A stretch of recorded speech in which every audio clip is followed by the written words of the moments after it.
World-renowned human performance expert, executive coach, best-selling author. And I want to congratulate Ron Kardashian. Over 12,000 hours of one-on-one coaching and mentorship.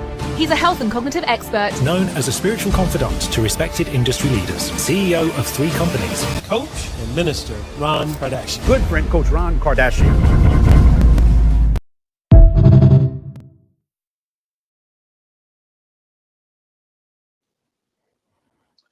Hey, good morning, good evening, good day, wherever you're tuning into us. Welcome to another episode of Always Winning in Leadership. I'm Tim Boykel, and I have also with me Coach Ron Kardashian. And I'm very excited to talk about today's topic, AI in leadership, the science behind attractive leaders. And so if you're new to the show, I don't know the notes. This is not scripted. I'm here to learn just like all of you are that are listening in every single week. And so I'm going to go ahead and turn it over to the wonderful executive coach, Ron Kardashian. Tim, you have the best introductions. You're permanently hired. Well, thank you, sir. On the subject of charisma, which you do have, I want to shift this conversation because charisma only carries us so far, right? This topic, AI, we didn't get that many people today, and I'm thinking because we posted late, Tim. We got to probably post the night before, but I've been so busy. I just got back from Atlanta. I was with Dr. Bernice King, the daughter of the Martin Luther King Jr., as her private confidant and executive counsel or advisor, really. I say executive counsel and the attorneys go, where did you go to law school? You know, but executive coaching for me has shifted because as a confidant, it's a tier up than executive coaching. Because we deal with more the intimate matters of leadership development. And this is why I want to talk about why the most attractive leaders are measurable. It's not just charisma, it's actual metrics. And so I want to give you this insight into if you're looking for a new job or you're in HR or you're an executive leader or you're an executive coach, we have a proprietary tool that's eliminating the degree, not eliminating, it's adding to the degrees, the charisma, et cetera, and validating human behavior from a predictive standpoint. Because when you can predict yourself, you can predict how you're going to behave, how you're going to achieve, how you're going to succeed. That's what predictive is. It can assume realistic outcomes that are coming for you. And guess what's powerful? And Tim, you know this. You can change this. You can develop it like a muscle, right? You went through this program and did so well, you know. Did you want to mention something? Well, I was just going to chime in because for those of you, many of the people don't know all this on the call. If you're a regular follower, you know this, but I started as a client to executive coach Ron Kardashian. And when he's talking about, when he says you can rewire to refire to go higher, it's absolutely true. Yeah. And the way we think is so reactive day in and day out. And until you get someone who is a neurological master and expert to be like, hey, you got to replace this with this, replace this with this. And when you understand that cognitive replacement therapy and how, like, it seems so insignificant, but it's one of those small things that is extremely significant. Yeah, 100%. The emotional regulation piece is what you optimize the best. That's how you are not only able to increase your scope of influence in your career, but also get healthy. You lost how much weight? 100 pounds now. Yeah. Oh my gosh. Did you hit 100? I've hit 100 now. Wow, you're a new man. Yeah. That's like one of my children. Yeah, finishing. I've done one 5K. I'm training for my second 5K now. Love it. And I never in a million years, if you'd have asked me 10 years ago, oh, Tim, you're going to be a runner, you're going to be out there, I would have laughed at your face. But here I am, healthy, loving it because God made me who I am. And when you can just rest and know who he made you to be, you can just, it's just love life in a much more powerful rich shift. way. That's a powerful shift. And that's why I want to talk about, let's dive into this. Harvard Business School research showed that, what was that statistic on psychology? Leaders who create psychological safety. So that's what Tim's talking about a spiritual dimension. It regulates him, any spiritual dimension that you have.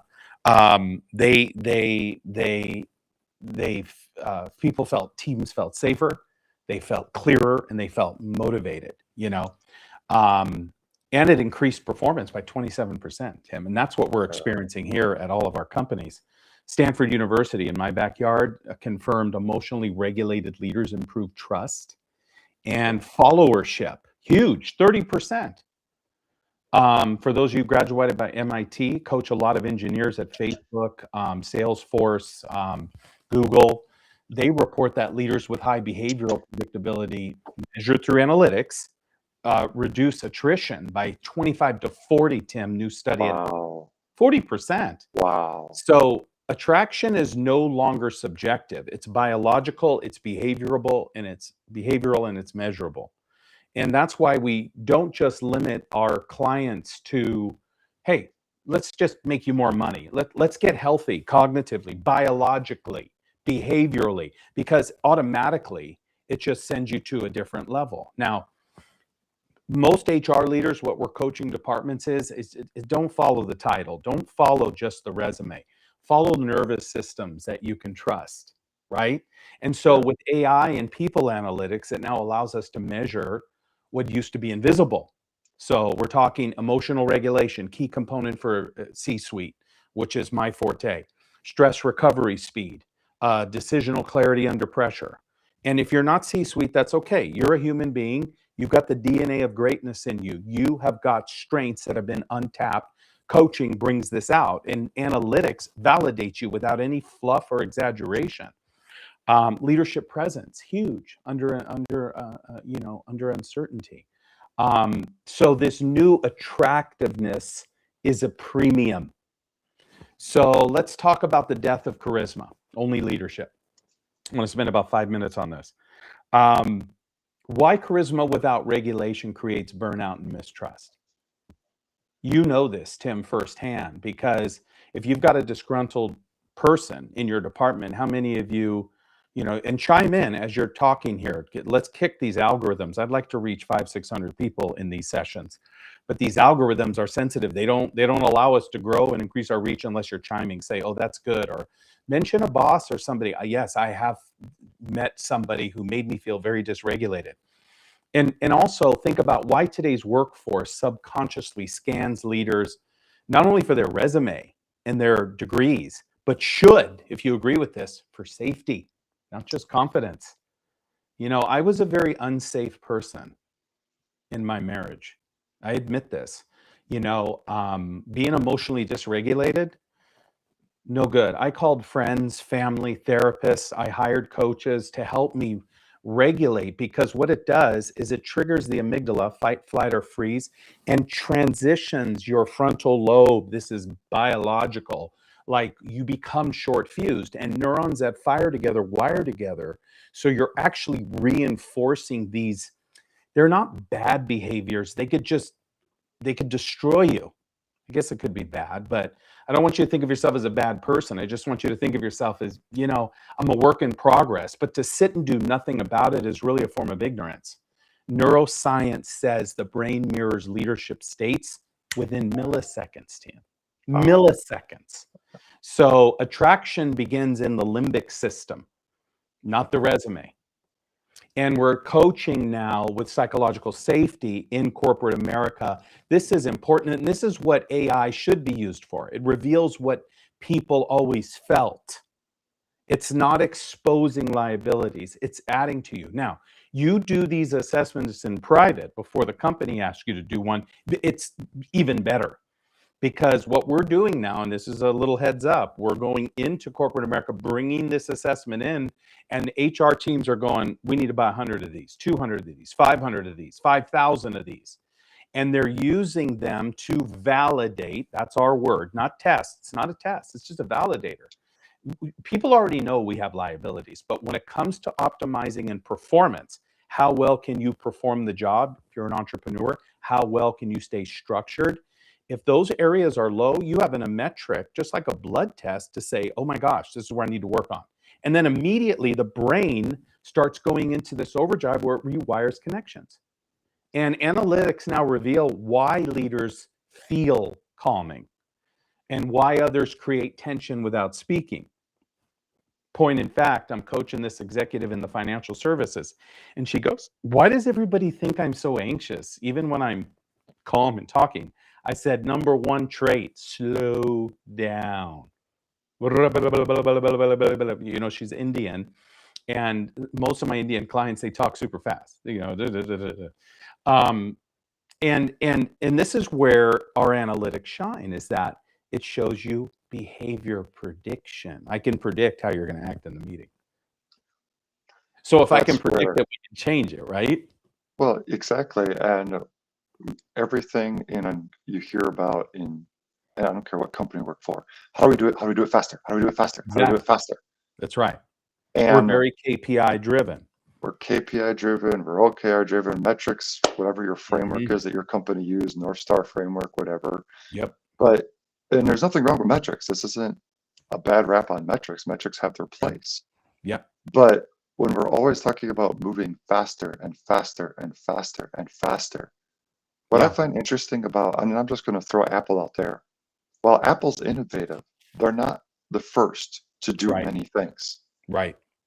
And they actually do take their time. I mean, they're fast, but when you look at Samsung, many times will beat them to the market on a number of these features. Android, I know the Android fans are saying, "Hey, we always get this stuff first," Yeah. and then Apple comes out better. Mhm. But but I bring it up because I think Apple's also doing a little more.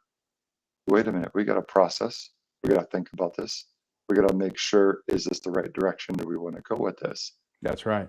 And that's the same thing in leadership, when sometimes we're putting unnecessary pressure on our teams Yeah. just because we feel like if there's an absence of noise, something must be wrong. True. And At so times, especially leaders who micromanage, which is another correct, behavioral trait that we assess. Are you subconsciously a micromanager? It's actually diminishing your leadership capacity. If that correct, makes sense. correct. And so be comfortable with slowing down, Yep. pausing, and Yeah. giving your team silence to actually process. And Yes. because that's part of that psychological safety, is giving them the Yes. space, Well the said. Yep. quiet silence to process the market information so that they don't feel like they're under pressure. They can be relaxed and give you their best results as a leader. Let's pop up a screenshot of the full graph with the bars at the bottom and the top. I'll show you a little screenshot of our platform. What you'll do if you're an individual, you'd get access to these charts, right, that show all of your analytics. But go to the main one so I can show the whole thing. It's really this one here. It's so beautiful. Or that one's cool. Either one. Yeah, do that one. Actually, go back to the other one. This is like two CFOs. Some of you have seen me post this. So they were interviewing for a CFO. Well, just look at the bottom left quadrant here. I mean, this guy was a flat line in his behavioral analytics. Let me zoom in on this so I can see it. It's basically ambition, boldness, assertiveness. What does that say? Can't read them. Coachability, leadership. There's the leadership one. Look, he was a 1 in leadership. That means he did not care about leadership at all.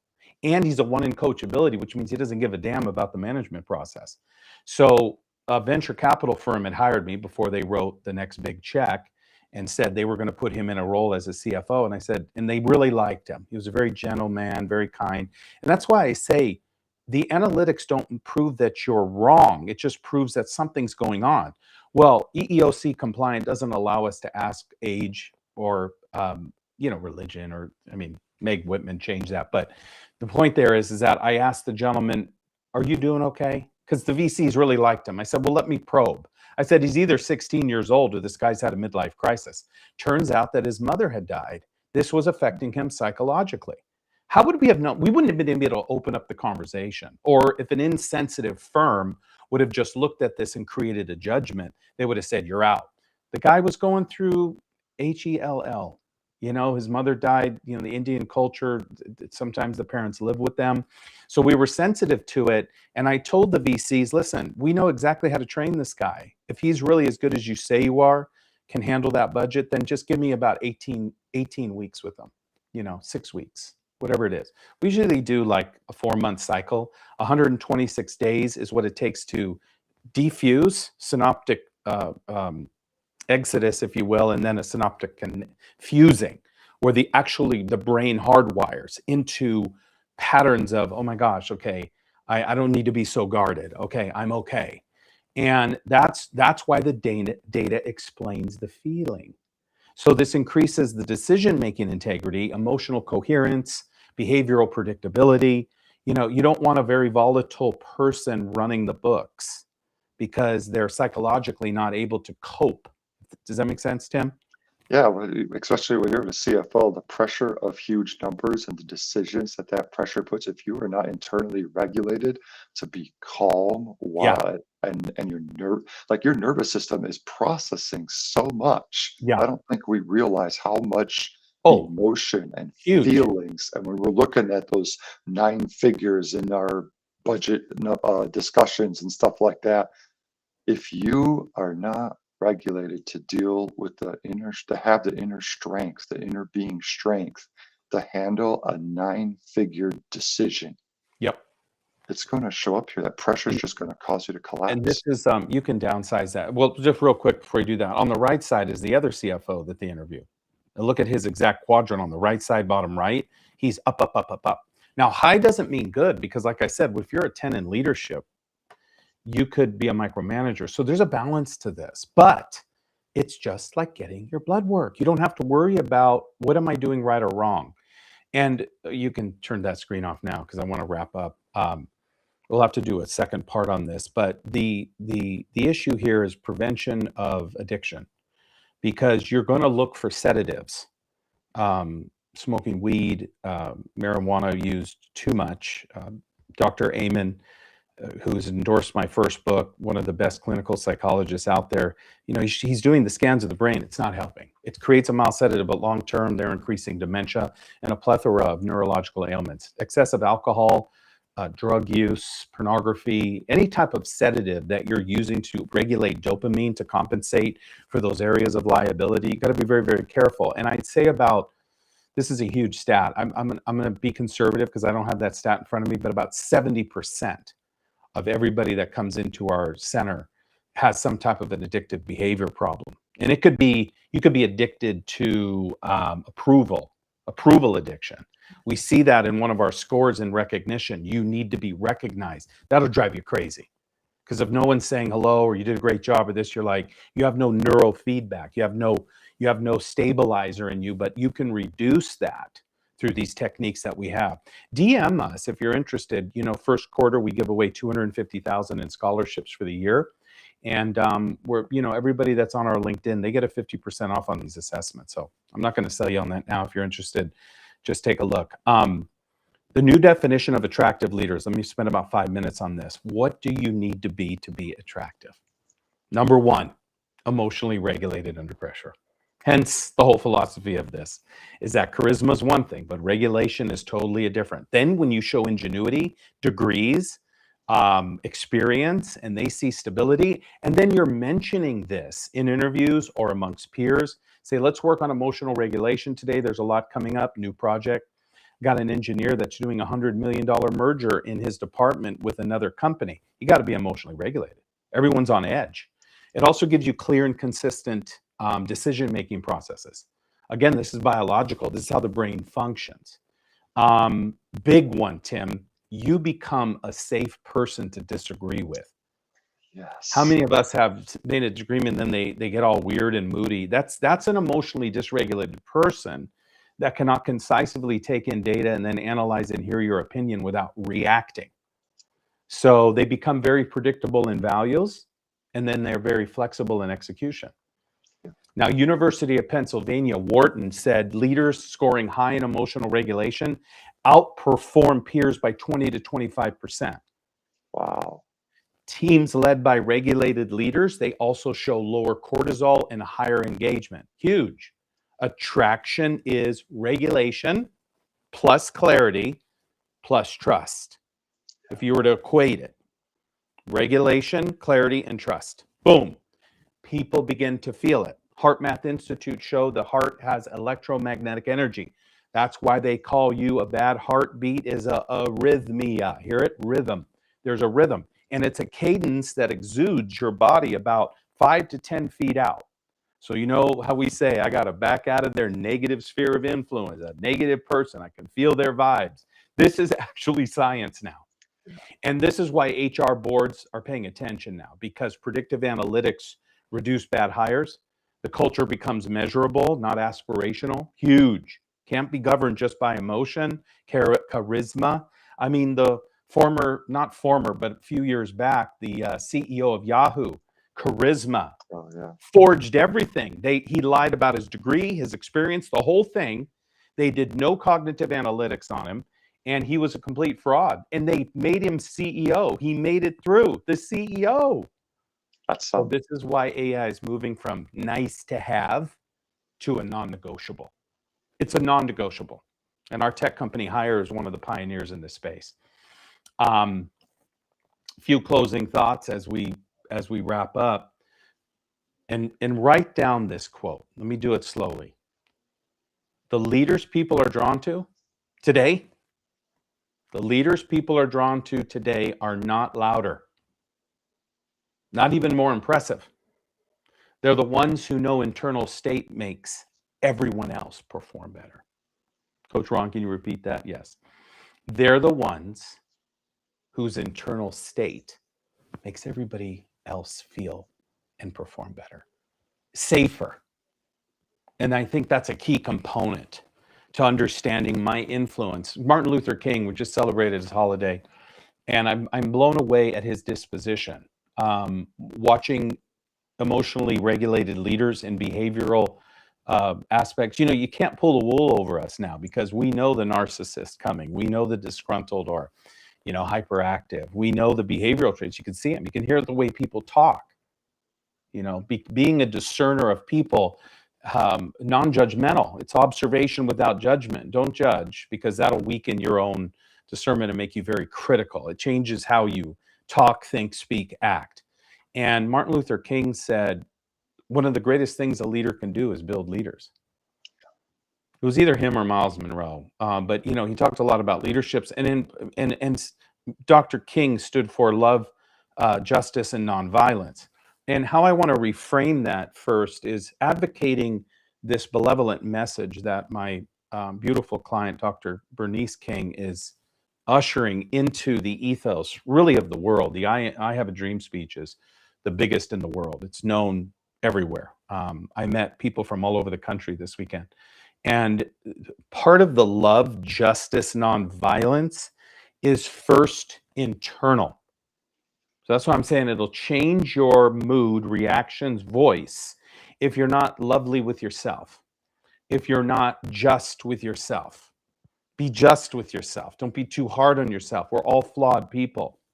Poster child. Tim's a poster child, right? Yes. But Tim may be a little bit more perfect than me, but and then the big one is nonviolent, because I used to be very violent with myself.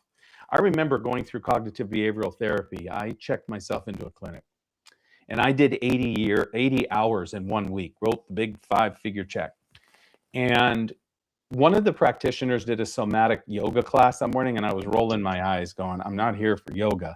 And it didn't turn into a yoga class, although they had us on mat. She opens up with a statement, and she said to all of us, the group, there was about 5-6 men in there, all executives, people that had addictions or they had behavioral or fear. One guy was just overrode with fear. He just couldn't shake it. And she says, what's your relationship with your body? And I pulled back and I thought to myself, the first word that came to mind was abusive. I've been abusive with my body. I'm running 5Ks. I'm in the gym 5 days a week, putting iron on your body, crash dieting, drinking too much, sedatives, whatever that is. Could be for you an addiction, whatever it is, a behavior. And I thought, then I beat myself up being very violent with my thoughts. Not necessarily violent exterior, but internal violence where you're like, I hate myself. I hate that I do this. That is a rewiring concept. That is actually creating a limiting belief. Or if you say to yourself, I need to have a drink. Everyone says it. Oh God, I got to get a drink. That's a neuro rewiring limiting belief that is drawing your serotonin and dopamine levels into chemical responses that you don't want to build up, if that makes That's sense.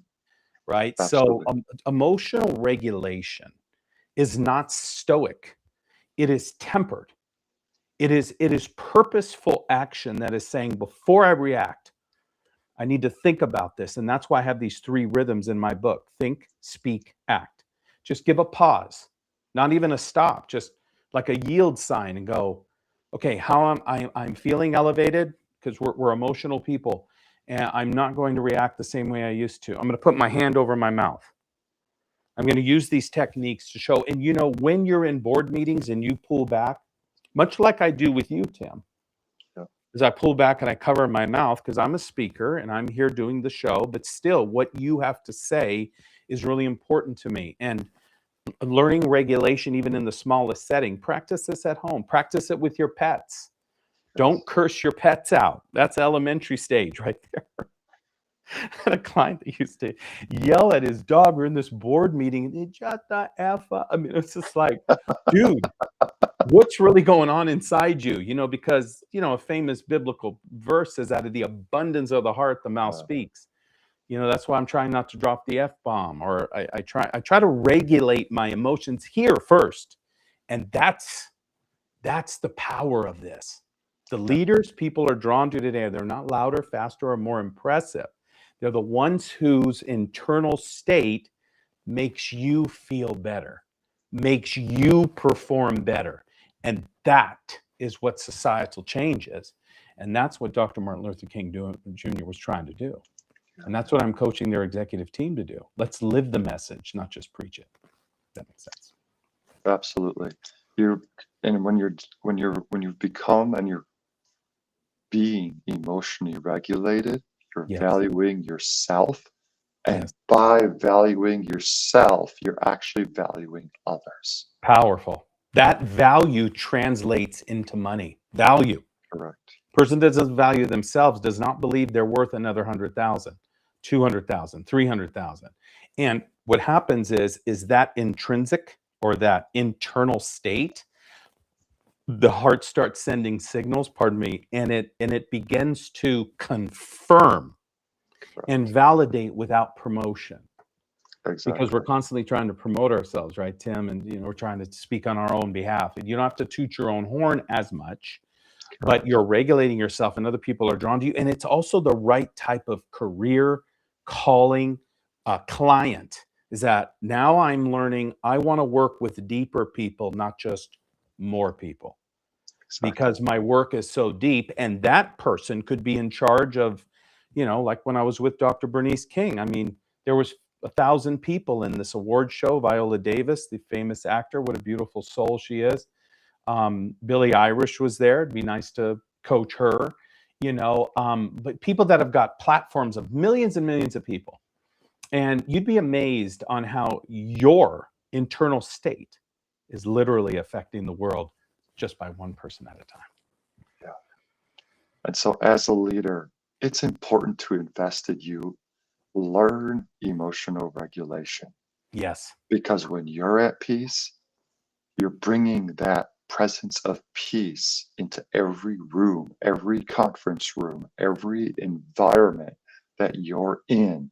You're bringing the value of peace, and that's sharing with everyone around you. And that is what so many leaders are missing. They value IQ, they're not valuing ER. Emotional regulation, not emergency room. That's it. So make the call today. Leaders make the call. They don't wait for people to encourage or sell them or coerce, or a word that I hate is persuade. I'm trying to elevate the conversation, introduce a higher vernacular. So if this is something that interests you, DM us 50 off and go through an assessment. We're going to send you a 6 to 8 page, beautiful, colorful report.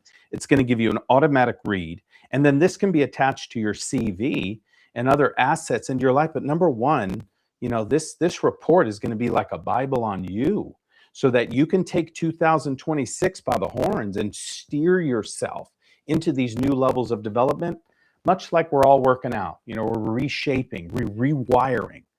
And that's what happens very quickly It doesn't take very long, and it's very, very effective. So when you look back at the end of the year and you say, wow, I've really changed and transformed, people are getting promotions, people are getting instant bonuses, people are getting starting new companies. They have the more courage. One of the assessment points is self-confidence. You want to write a book this year? You need confidence. You want to increase your speaking platform? Confidence. You want to increase your relationships? Maybe find a new love? Confidence. Funny thing I'll end with as we wrap up. Coaching this CEO, she's recently divorced after 22 years. She said she saw this really handsome guy at the gym. She goes, every time he passes by and looks at her, she puts her head down. She goes, I don't know what's wrong with me. She's the most articulate, strong, just a Wow. beautiful soul. And I said to her, let's analyze this. What's going on? Self-confidence assessed. Even though she was a strong leader, she had the vernacular infrastructure and the education to lead team meetings. But inside, she was like, it was like this rest. Constantly, she would panic post-speech, and something as small as just doing a kind smile to someone, she couldn't even do it. She's changing, and it's working fast. So make the choice. Make the investment in you. When you make the investment in you, companies will see your value, and they'll make the investment in yourself. I'm Coach Ron Kardashian, Tim Boyko, where we rewire, refire to go higher. We're always winning in leadership. See you next week.